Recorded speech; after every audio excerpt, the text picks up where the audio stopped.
Eto na yung hinihintay nyo guys, tinodo na ni Mama, Pasko sa barko for today's video.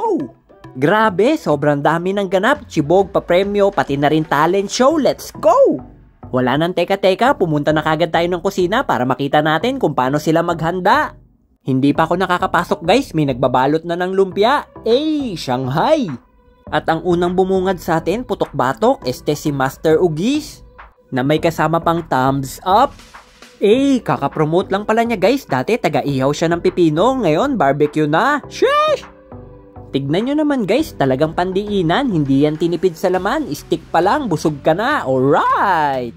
Tapos meron din ako nakitang mga pang-sosyalin. Ayos pa lang ng mga plating. Mukhang yayamanin na yung mga kakain. Oh yeah! Tignan nyo naman to guys. Tunang pinagpatong-patong. Tapos nilagyan ng konting dahon-dahon. Pero ang itsura pang mamahalin. Pagkatapos ng mamahalin, papakasalan, dito muna tayo sa mga budget meal. Tahong ni Carla. Tahong ni Carla guys.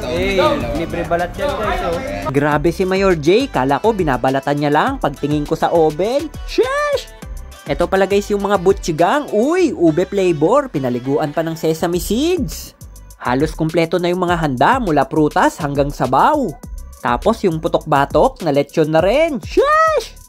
So, ano pang hinihintay natin guys nang makita natin si Luca Pura? Let's eat! Aba, nakasuot na sila ng pamasko pero yung pila mukhang mauubos yung buhok ng kalbo. Biglang may dumating pa na hindi inaasahan guys, nagpakita yung pink diwata. Ito pala si Victoria guys, isa sa mga sea fairy. Tignan nyo naman yung braso, ewan ko na lang kung manalo pa dyan si Inoue, oh yeah! Napakaangas par, may nanalo na, ito na yung tatalo sa tambalang Katniel. Sheesh! Dahil ang dami ko ng gutom, tara, chibog! Masarap yan! Sige, pakita mo ba naman malulupit na hiwa?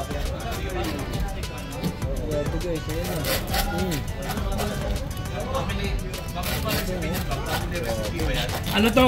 Residential recipe to ba? Tumaganyan guys.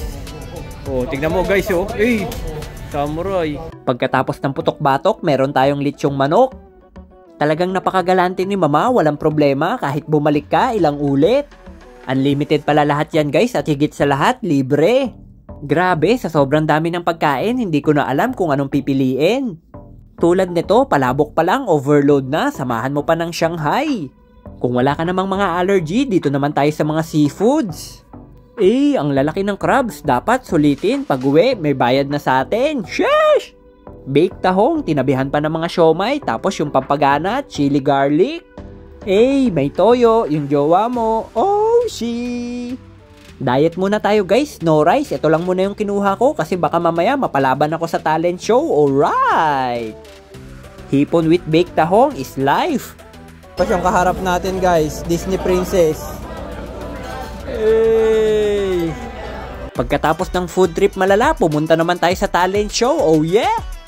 Pero shoutout muna sa Gali Team na busog si Kalbong Seaman TV sa uulitin.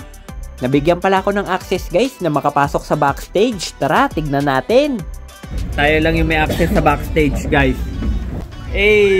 Look. Mabuhagiti na. Grabe, nakakaluka. Nakita rin natin si Annie B. Mukhang magmamagic. So ayun na nga guys, may papremyo din yung talent show natin. Kaya marami ding sumali, may sumayaw, kumanta, basta nakaka-entertain, pasok! Bukod sa talent show guys, nagparapol din si Mama dahil sa sobrang dami ng prizes, hindi ko na maisa-isa. Tignan nyo naman to si first timer, sumayaw nga lang ng pambahay, may chocolate na, alright!